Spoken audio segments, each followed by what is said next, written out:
আসসালামু আলাইকুম। সরকারি কর্মচারীদের জন্য সরকার অধ্যাদেশ জারি করছে। এই অধ্যাদেশের বিরুদ্ধে কর্মচারীরা আন্দোলন এবং বিক্ষোভ করছে সচিবালয়ের ভিতরে এবং জনগণের কাজকর্মের বিঘ্ন ঘটাচ্ছে। বিবিসি বাংলা নিউজ থেকে পাঠ করছি। সরকারি চাকরি অধ্যাদেশ নিয়ে কর্মচারীদের কেন আপত্তি, কি আছে আইনে? শিরোনামে এই অধ্যাদেশে যা আছে অংশ আলোচনা করছে। অধ্যাদেশটিতে 4টি বিষয়কে অপরাধের আওতায় এনে 3টি শাস্তির কথা বলা হয়েছে।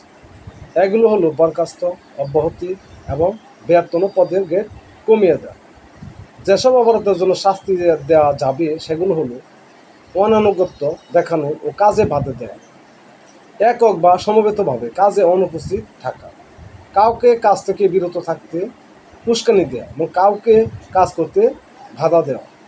অধ্যাদেশে সরকারি কর্মচারীদের আচরণ ও দণ্ড সংক্রান্ত বিশেষ বিধান সংক্রান্ত ধারায় বলা হয়েছে, কোনো সরকারি কর্মচারী যদি এমন কোনো কাজে লিপ্ত হন যা অনানুগত্যের সামিল বা যা অন্য কোনো কর্মচারীদের মধ্যে অনানুগত্য সৃষ্টি করে বা শৃঙ্খলা বিঘ্নিত করে বা কাজে বাধা তৈরি করে, তাহলে সেটি একটি অসদাচরণ। এমন অপরাধের জন্য পদ বা বেতন গ্রেড অবনমিতকরণ, চাকরি হতে অপসারণ এবং এমনকি চাকরি থেকে বরখাস্ত করা যাবে।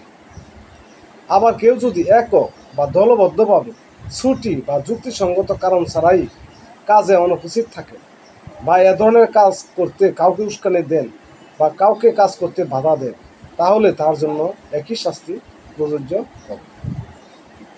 এই অধ্যাদেশ অনুযায়ী কোনো কর্মচারীর বিরুদ্ধে এ ধরনের কোনো অভিযোগ আসলে নিয়োগকারী কর্তৃপক্ষ বা এ বিষয়ে ক্ষমতাপ্রাপ্ত ব্যক্তি অভিযোগ গঠন করে 7 দিনের মধ্যে কারণ দর্শাও নোটিশ দেবে।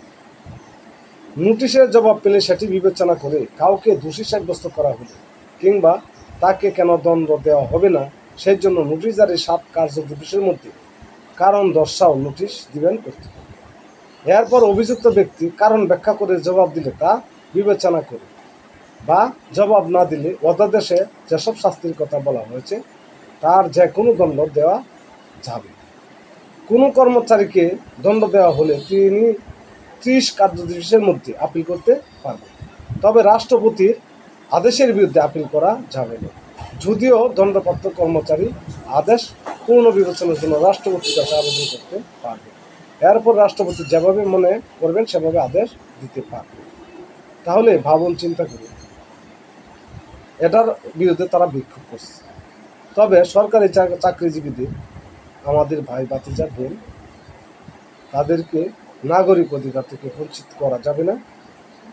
তাদের যাতে করে তাদের প্রতি ন্যায় বিচার প্রতিষ্ঠিত হয় এবং আলোচনার মাধ্যমে ফয়সালা করলে ভালো হবে। দেশের জন্য বললো, আমাদের জন্য মঙ্গল। সবাই ভালো থাকুন, সুস্থ থাকুন। ধন্যবাদ।